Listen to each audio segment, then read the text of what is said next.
This is ContactTalkRadio.com. Consciousness in action. And you are taking action into your consciousness by tuning into Contact Talk Radio. And on TuneIn.com, Ping.fm, and Upsnap Mobile. Contact Talk Radio. Long ago, before this day's confusion did begin, throughout the stars did we go wandering. Distance was no barrier, and time it had no hope. Free to come and free to go. Free to come and free to go. Open up the book of stars. Open up the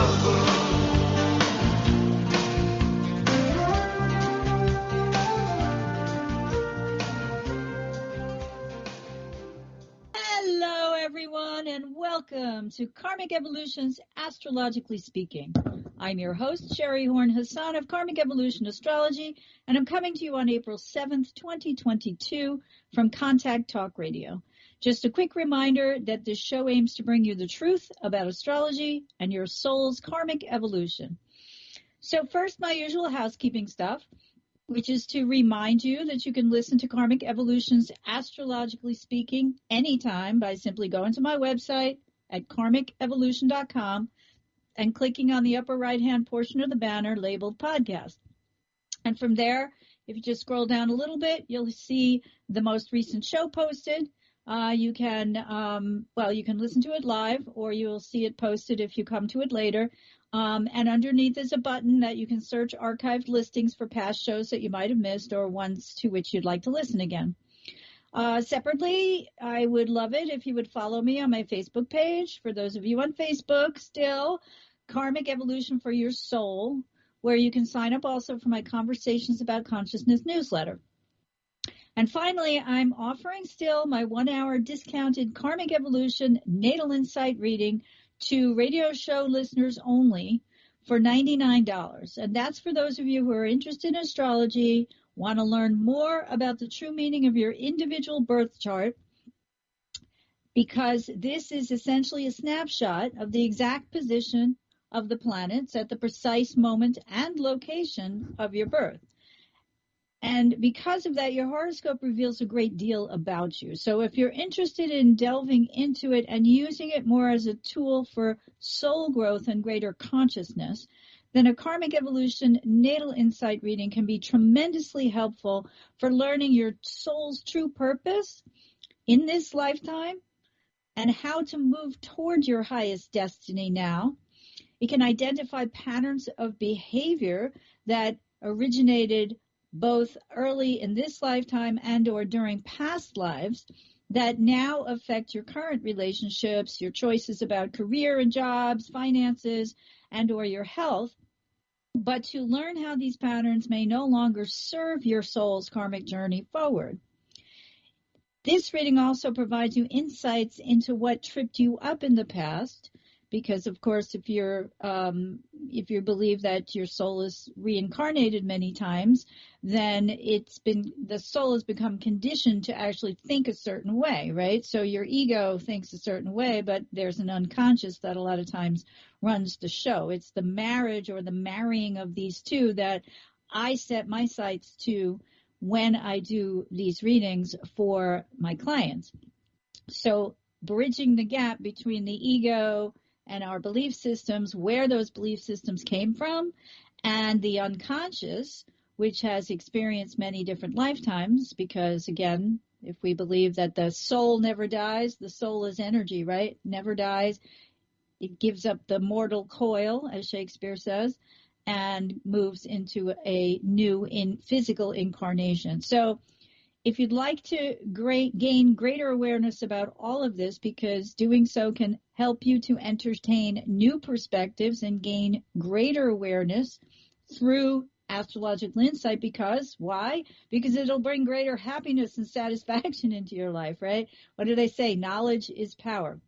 So all this is easy when you take advantage of my 1-hour discounted Karmic Evolution Natal Insight reading for only $99. Simply email me at SHERI, that's SHERI, at karmicevolution.com, and we'll get your reading scheduled as soon as possible. At almost half the regular price, conscious awareness has never been so easy or so affordable. And on a side note, my apologies to those who have had tried to send me an email at that email address, and it's been returned to you. Please keep trying. There's been a glitch because I moved my website from one platform to another, and apparently the email address went along with that change in hosting. So please do persevere. You can also call me if you'd like and leave a message at 732-547-0852, and I am in the United States in New Jersey. So you can also reach me that way or text me on that number as well. All right, so let's get on now to this week's Astro News you can use. We're in the waxing portion of the monthly lunar cycle, which started either March 31st or April 1st, depending on your time zone, at the Aries new moon, which is calling us still to find and use our inner warrior to help heal old karmic wounds now. So let's back up for a second in terms of this week and look at it since April 4th, which was Monday, which was the day that Mars and Saturn conjoined at 22 degrees and 24 minutes of Aquarius. And in doing so, they started a new 2-year cycle. Now, the last cycle started on March 31st, 2020 at 0 degrees, 39 minutes of Aquarius, and seemed to set off at the time the realization, at least here in the U.S., but not only, that a major coronavirus pandemic had begun. Now, many may remember the bodies piled up outside morgues in refrigerated trucks in places like Washington State and New York City, which both of which seem to be some of the earliest places hardest hit by the coronavirus.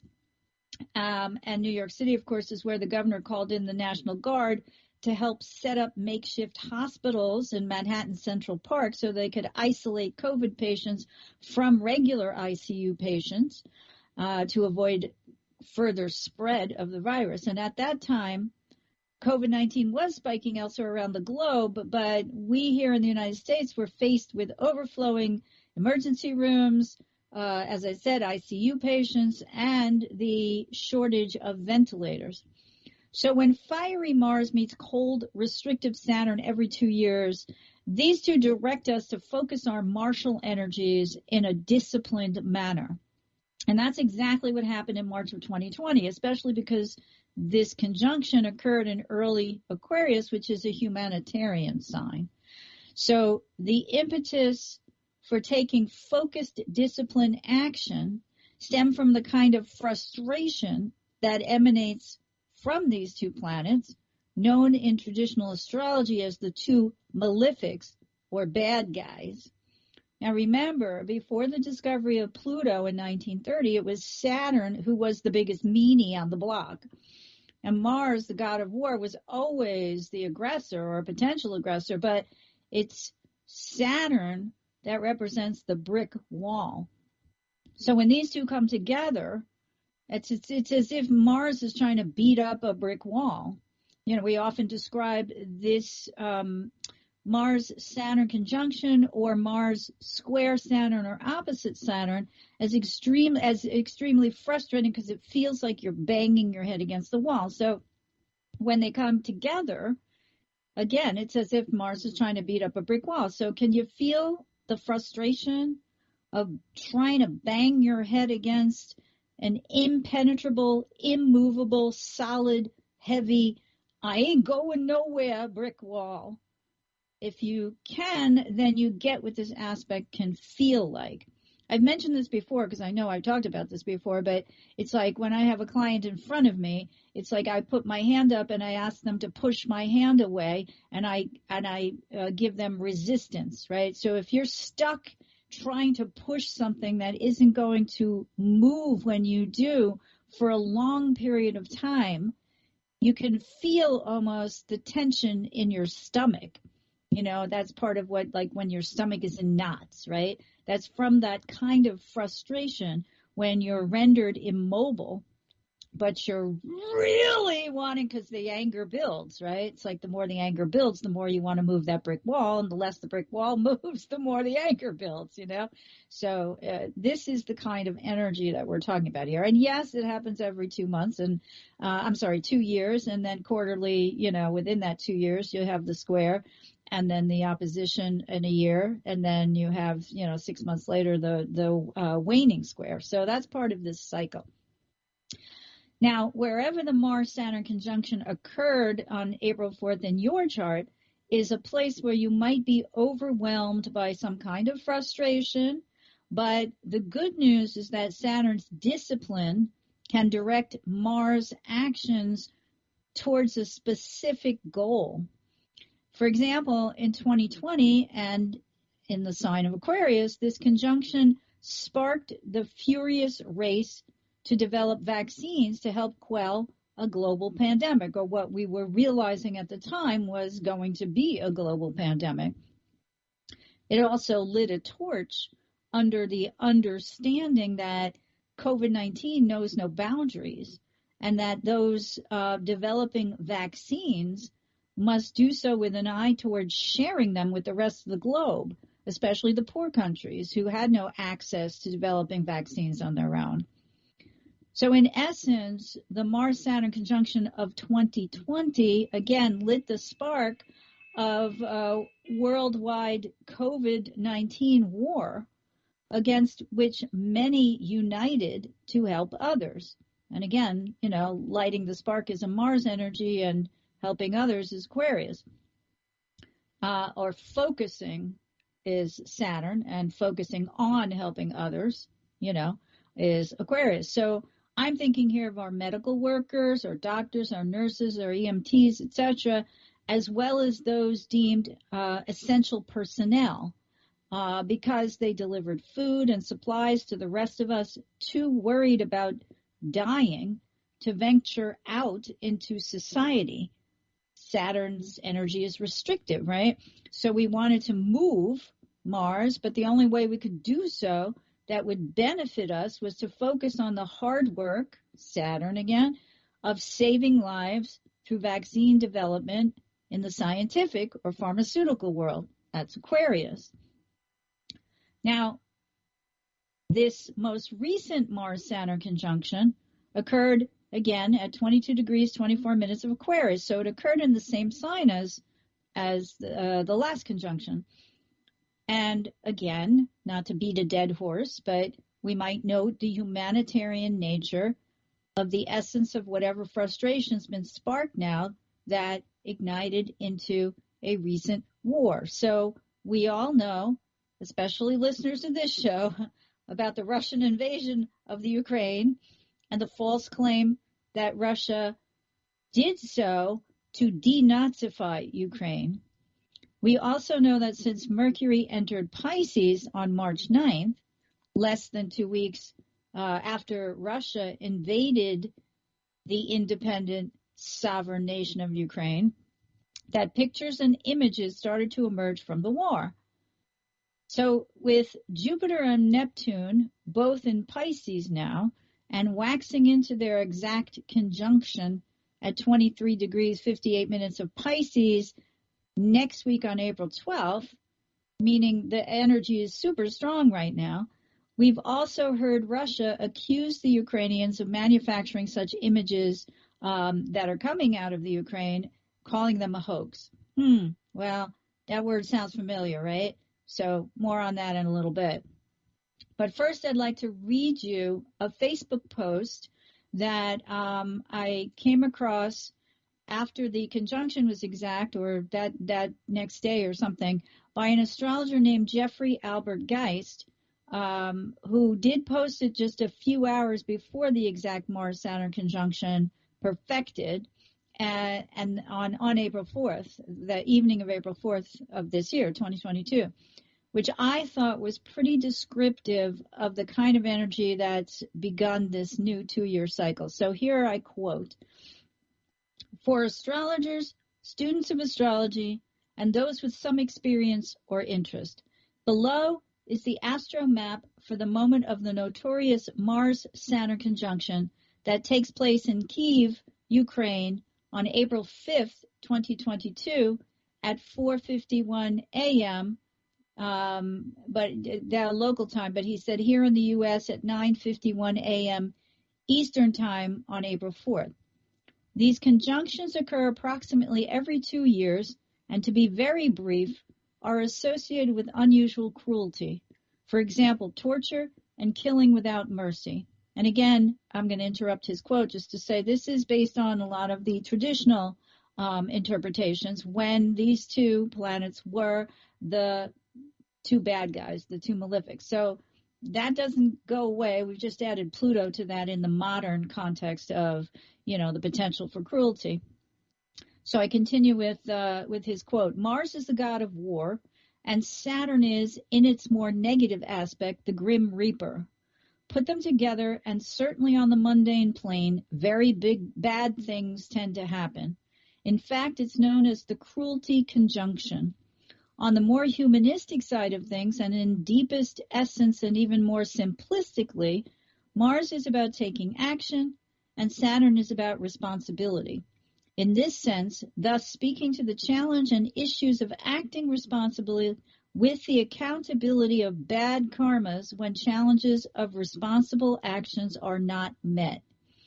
Saturn-Mars conjunctions, therefore, make for times of very serious, very heavy karmas.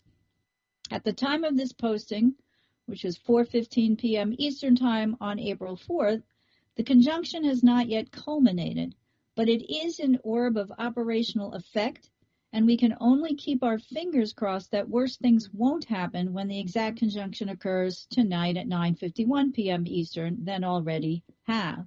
So yesterday morning, we woke up to find out that a few minutes after 2 a.m. on April 3rd, 2022, in Sacramento, California, we had yet another mass killing here in the United States. Not such a big deal, you say?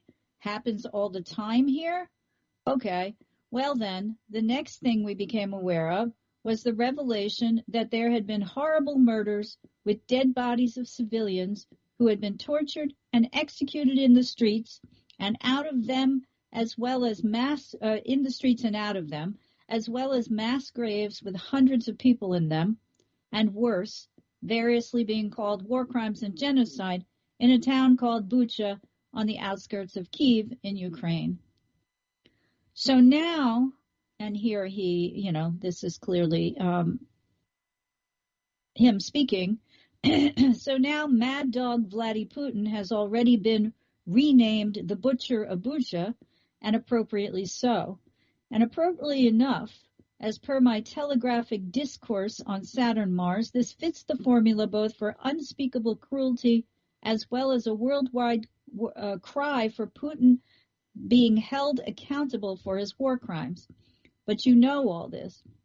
What you may not know is that this Mars-Saturn conjunction at 2224 Aquarius is exactly opposed the Butcher of Bucha's natal Pluto, think gangster and mass murder, for his alleged birthday, and he says alleged because it's in dispute whether the time is correct, and there are a few astrologers who actually think this is the wrong year, but regardless, for his alleged birthday of 10/7/52, which is October 7th of 1952.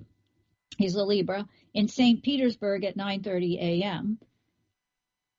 So he says, his natal Pluto is at 2243 of Leo, so that the Mars-Saturn conjunction at 2224 was exactly opposed to it, and closely conjunct his alleged midheaven in 2112 degrees of Leo. meaning that if this chart is real, this Saturn Mars conjuncts his IC, which is the cusp of the fourth house, most deeply personal home point, and thus hits him where he lives. Only coincidence? Serious karmas hitting the fan? Of this last point, there can be no doubt. So because the Saturn-Mars conjunction at 2224 Aquarius is exactly conjunct my own midheaven at 2251 Aquarius, therefore exactly opposite my natal Mars in 2233 Leo, I felt it more than appropriate to do some work today on this horrible revelation. And so the chart is posted below of what it looks like in Kyiv, Ukraine.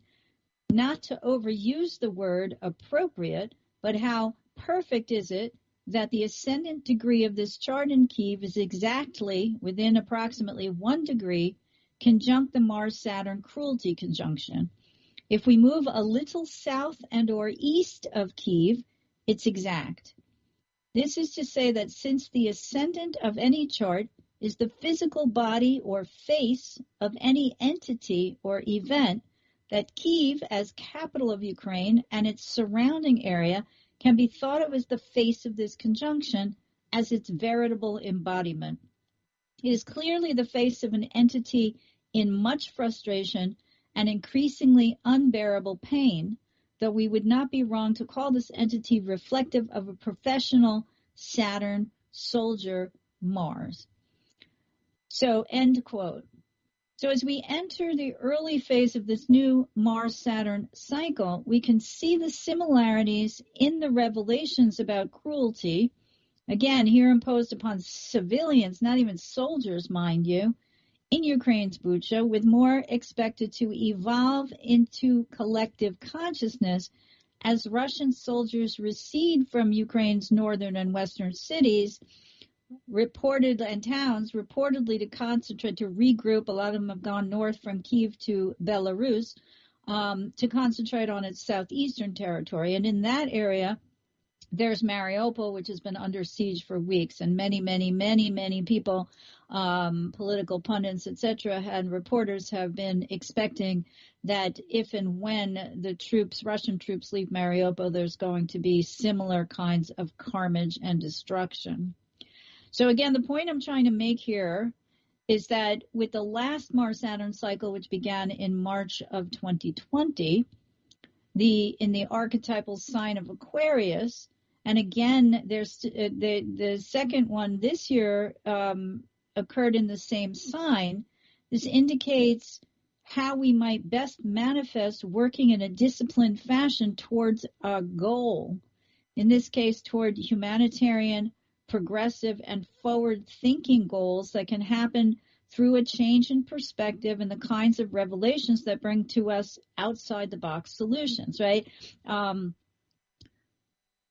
It was under former President Donald Trump that after the nature of the coronavirus became clear and its rapid spread, that he initiated Warp Speed, it was called the Operation Warp Speed, which was the research and development done on the vaccines, which since they've become available have saved many from death, not necessarily, as we know, from contracting the virus at this point, but definitely from dying from it. And the statistics prove that out, so no argument there. Now, on the more mundane level, this recent Mars-Saturn conjunction resulted in the slowing down of some things as well. And, that's not to be deemed either good nor bad or positive or negative. It's simply in accordance with this energy. So, for example, the combination of feisty, impatient, and impulsive Mars coming up against cautious, restrictive brickball Saturn seemed to frustrate the Senate Judiciary Committee on April 4th, again, same day that it perfected that night, when this committee had to delay a vote on the nominee to the Supreme Court, Judge Ketanji Brown Jackson, from the morning till the afternoon. Why? Because it became clear that one of its members, California Democratic Senator Alex Padilla, had been delayed from arriving on time in Washington, D.C. that morning to make the morning vote because of a medical emergency on his flight that caused the flight to have to return to Los Angeles Airport, LAX. Now, Padilla had to wait to board the next available flight, meaning he wasn't going to arrive back in Washington, D.C. until that afternoon. Now, in addition to that, upon his return, Padilla provided the 11th vote, the 11th Democratic vote, in an 11-11 tie, which fell along party lines, to move the nomination vote of Ketanji Brown Jackson for the Supreme Court out of the committee and to the full Senate. So this in and of itself proved frustrating, right? The tie on the vote, first that, he wasn't able to get there on time, which was minor, right? Because he got there and they voted, but it ties in to the frustration of the overall vote. Now, that tie was not unexpected, primarily because, the polarization between the Democrats and Republicans isn't going anywhere anytime soon, particularly over this particular candidate's nomination. And that she happens to be the first black woman ever up for the position. Now, since then, we know that she's going to be nominated. The nomination will go through and the appointment will go through because 3 Republican senators have agreed to back her.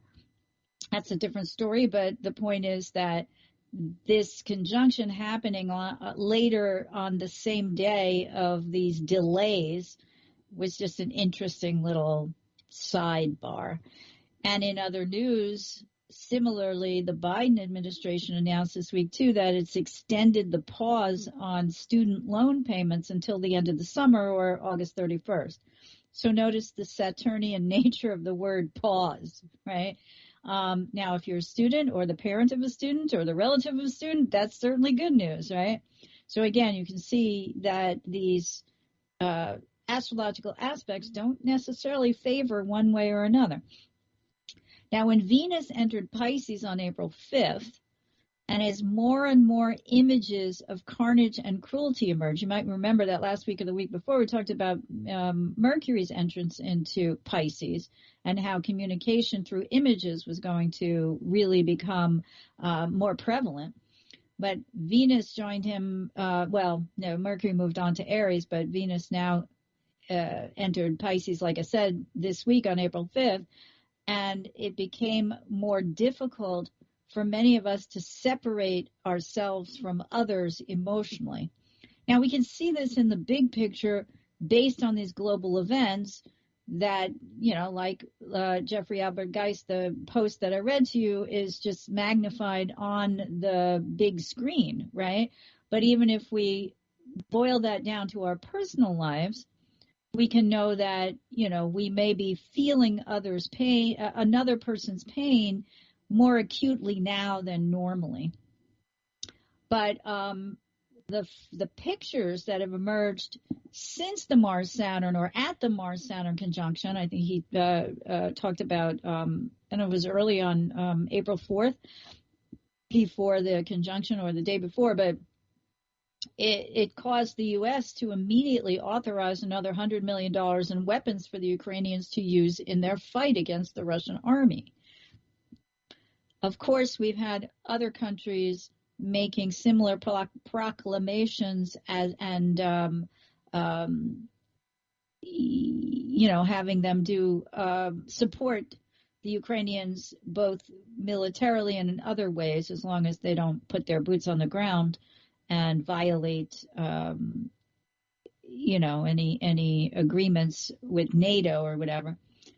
Anyway, we also have, with Venus entering Pisces, not that it didn't exist before, but Russia trying to spin these particular images out of Bucha as hoaxes, and there's that word again, in an attempt to blame the victims, which is a Piscean energy. So meanwhile, the victims are being showered with more than simple thoughts and prayers, as some Ukrainians have flowed back into the country because they'd rather remain and fight than become refugees facing an uncertain future. And I believe that's making reference not to the men, many of whom were conscripted early on, so they took their wives and children and elderly relatives out of the country and then returned. But I think some of the women and the children are going back now too. And a lot of the elderly people couldn't even travel, so that's another reason potentially why people are going back. Today, under the auspices of Mercury and Aries sextile to Saturn, which perfected earlier this morning, April 7th, and tomorrow's April 8th, Mercury sextile to Mars, we have this, again, a sextile is an opportunity. And Saturn is always about focusing. So focusing on an announcement, focusing on a meeting, results of a meeting, and Mercury sextile to Mars, which is taking or announcing the taking of some kind of action. So today we have the U.S. House calls for a war crimes investigation into the atrocities in Ukraine. And I believe this is from the Times. The U.S. House voted overwhelmingly Wednesday night, which was yesterday, just after the Aries Mercury sextile to Saturn, to call for an investigation of war crimes committed during Russia's invasion of Ukraine. 6 House Republicans voted against the measure. The bipartisan legislation accused the Russian military, under the direction of President Vladimir Putin, of committing a slew of war crimes, including the deliberate targeting of civilians and non-military buildings like hospitals and schools. The bill, which mirrored similar legislation approved unanimously in the Senate last month, passed 418 to 6, with most Republicans lining up on the House floor to support the measure. So I want to point out, and I may have done this previously, but the Aquarian nature of these conjunctions, both the recent one and the one 2 years ago, Mars and Saturn, is actually brought people together. We know about the coronavirus, and we know about the polarization, and we know about the dis and misinformation, and that has continued, right? But within the Congress now, it seems that the Aquarian nature, and of course, if the conjunction occurred at 0 of Aquarius 2 years ago and at 22 or 3 now, we can see that it's way farther along and more comfortable in its humanitarian energy, right? So now we have some of these, there is really no other way to say it, some of the crazy Republicans. I would imagine that, they're the 6 who voted against it may be in that category.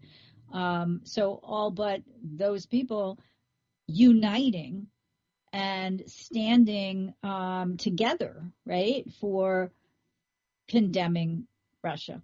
Similarly, this was in today's Washington Post newspaper. The UN General Assembly votes to suspend Russia from Human Rights Council amid global outrage over civilian deaths in Ukraine. And it further states the vote came as world leaders look to further isolate Russia after grisly images emerged from the Kyiv suburb of Bucha. Civilian corpses were found strewn on streets and in some cases showed signs of torture after Russian troops retreated. Now again, Venus entered Pisces April 5th and remains there until May 3rd.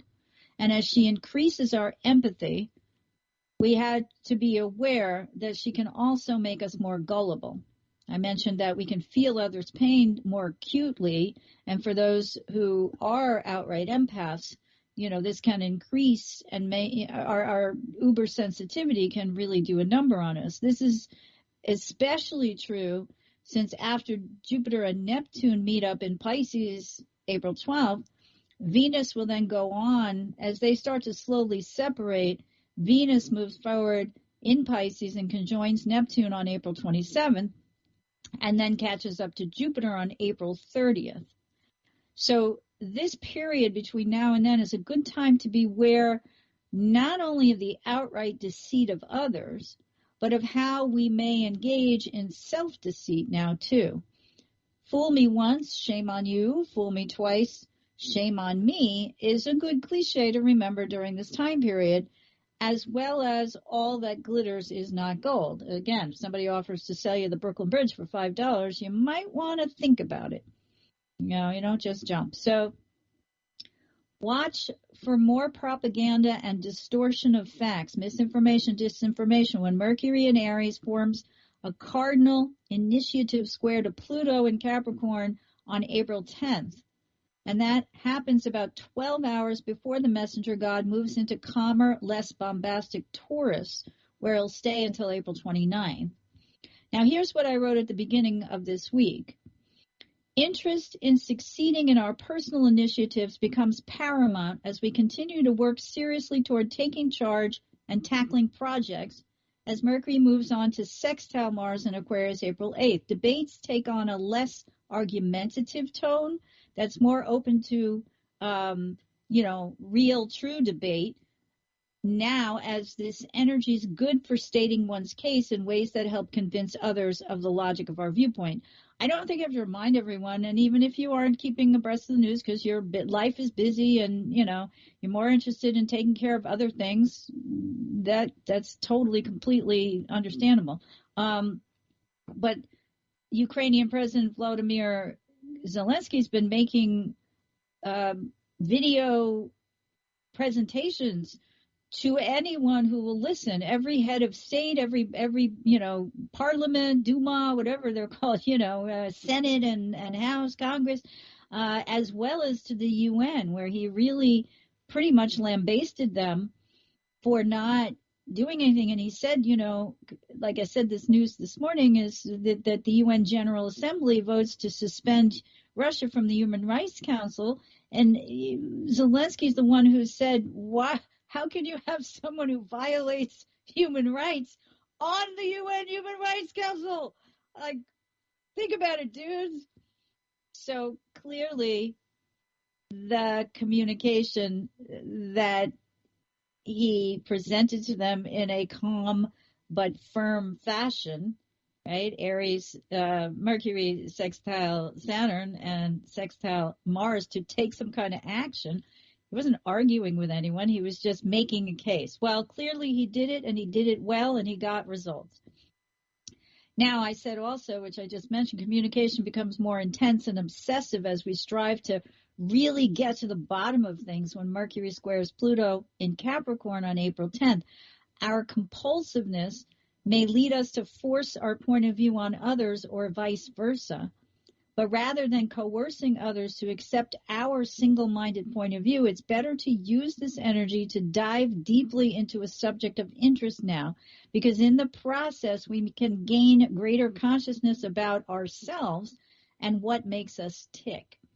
Now, also on April 10th, as mentioned, Mercury moves from impatient and impetuous Aries into calmer Taurus until April 29th, which can cool our jets a little, since the messenger god's ruler becomes peace-oriented Venus, which is currently transiting through dreamy, creative, cathartic Pisces.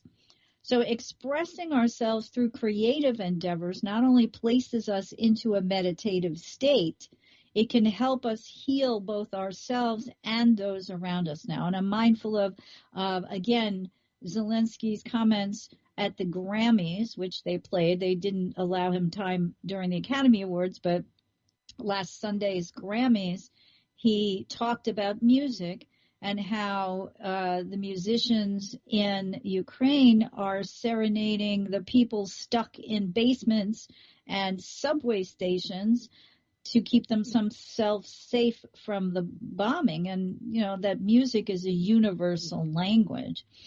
So it's something that we can all find solace in also, in terms of expressing our own what we take in empathically, right? It can't stay stuck in the body or in the psyche. So if we listen to music or engage in anything related to the arts, either making it or participating in it in some way, we expel those energies so they don't fester for us. Now, I had said, too, that this week's energies tell us, as we wax toward next week's once every 165-year Jupiter-Neptune in Pisces conjunction on April 12th, that we have a choice. Okay. Now, this has to do with, let me preface this first. I mean, this conjunction happens, which I think I mentioned earlier, 23 degrees and 58 minutes, which is almost 24 degrees of Pisces.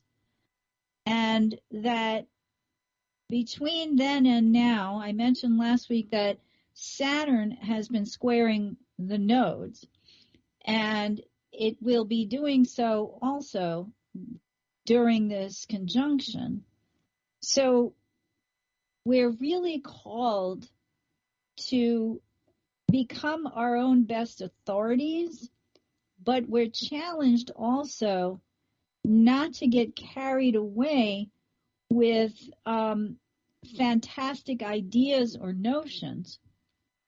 Since Jupiter's been in Pisces, and Neptune's been in Pisces for a long time now, since 2010, 11, so, and it'll be there till, I think it's 2020, I forget if it's 2024 or 26, but it's still got a ways to go.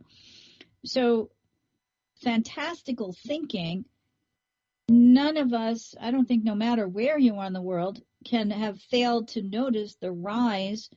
And here in the States, but also elsewhere, it's been promoted by people like former President Donald Trump, saying that there was fraud in the election and that he actually won, and claiming that the current president of the United States, Joseph Biden, is not the legitimate president. And that's just one of all these crazy things, never mind the whole QAnon thing, right? And our Marjorie Taylor Greens. So, but this is going to kind of come to a head on April 12th, but remember that aspects are strongest as they're waxing, but they also trigger trigger might be a too strong of a word for Jupiter, Neptune, particularly in Pisces. I think it's more like what will flow from this conjunction and is still about how it will play out on the other side after it's exact. And so we really need to be very careful, I about not going overboard in, our assumptions about what is true and what is not. And I'll just read what I wrote in my weekly, and then we'll go into this a little bit more in detail, because I said that we may believe this is the choice we have at the conjunction next week. We may believe our own internal propagandist rhetoric. And by that, I mean the script that runs in our brains that comes from our unconscious. Some of us hear that nasty voice in our head. You're not good enough. Who do you think you are? Why are you going to even try that? And others don't. But that doesn't mean it's not there. Sorry to tell you. So we can believe this propaganda that likely comes from the conditioning of our soul from early life and past lifetimes, and apply it myopically to a righteous cause, or we can choose to take the higher road and open ourselves up to contributing to and participating in the greater collective cause that wishes, hopefully, for peace throughout the world.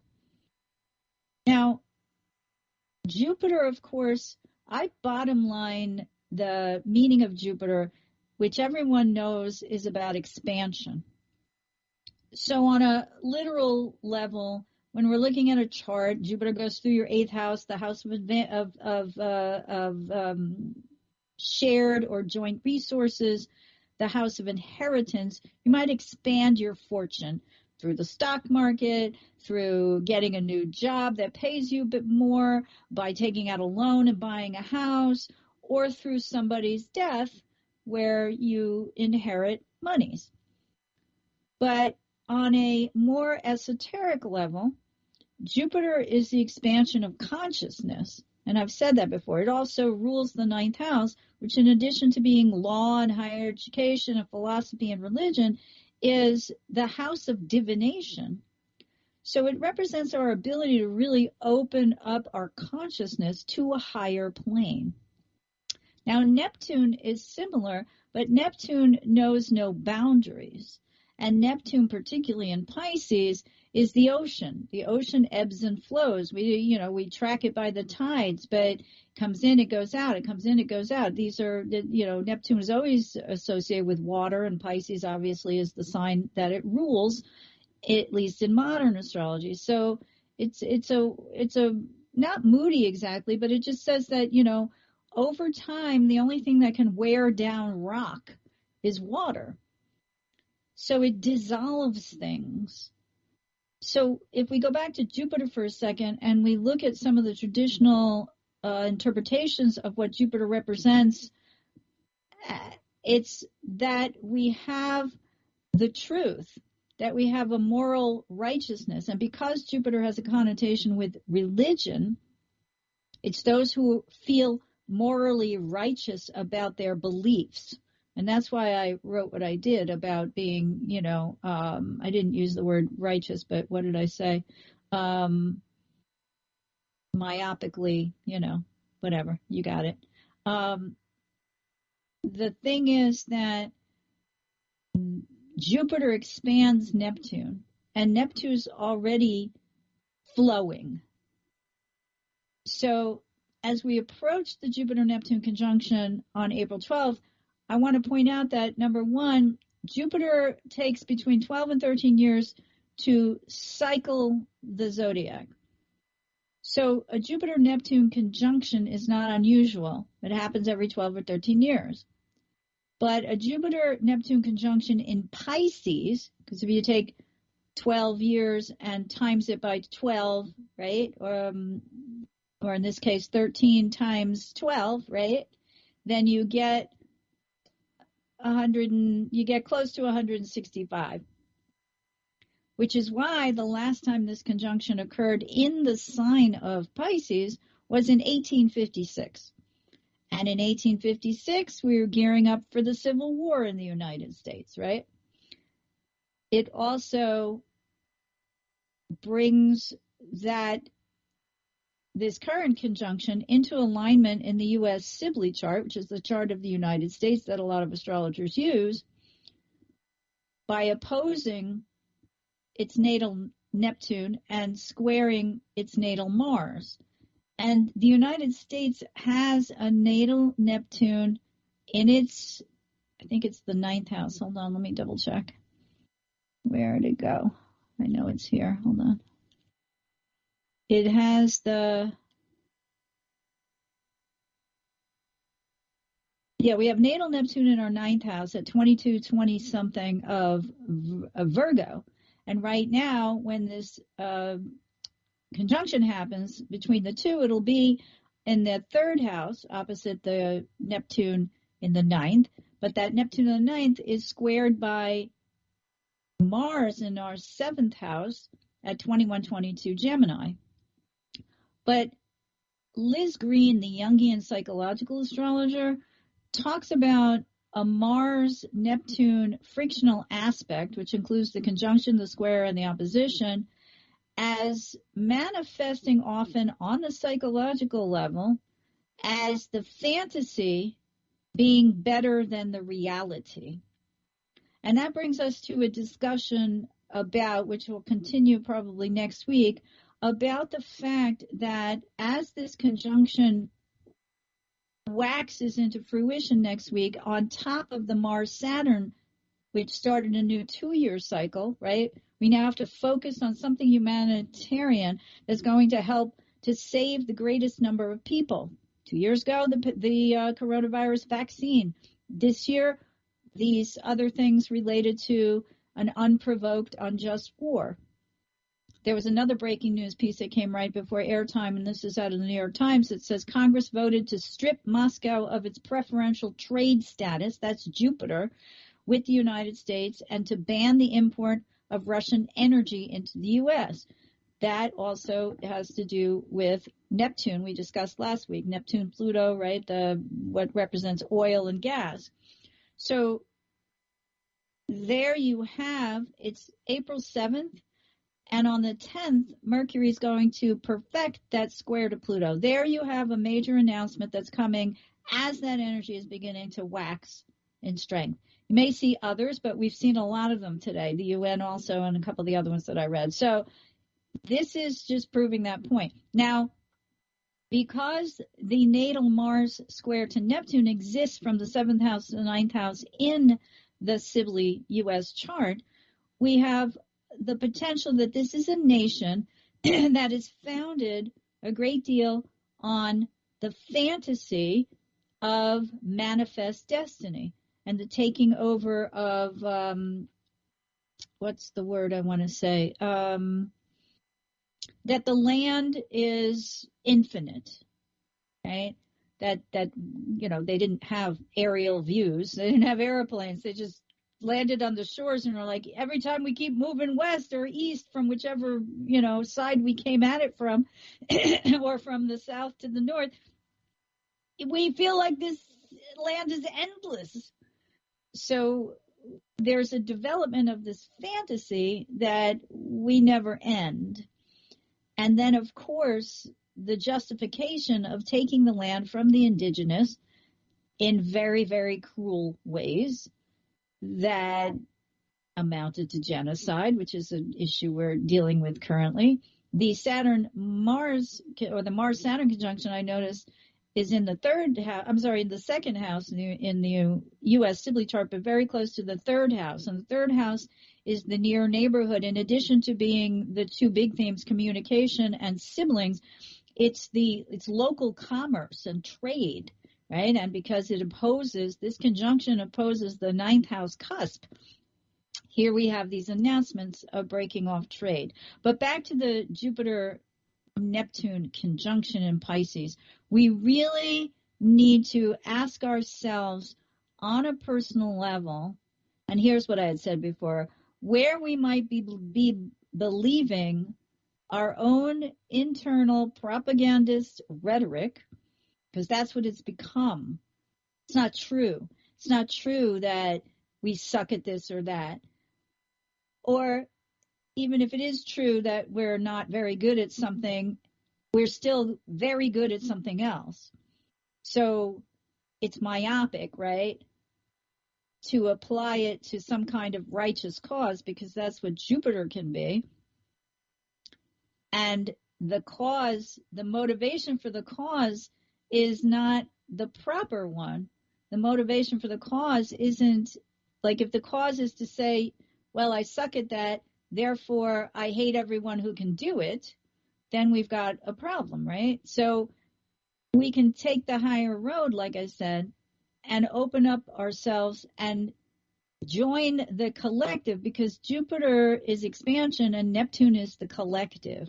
And even more than that, it's the collective unconscious. So whether what manifests out of the collective unconscious is mis and disinformation, or the believing of mis and disinformation, or whether we can kind of get a handle on it by understanding that it's connected to the Mars-Saturn beginning its new 2-year cycle, which tells us to focus in a disciplined, laser-like way on a particular goal. So as long as that goal isn't to arrest all of the democratic pedophiles that exist as per QAnon, but rather to come up with a united humanitarian front against a country that is killing civilians because it spread propaganda saying that they're all Nazis.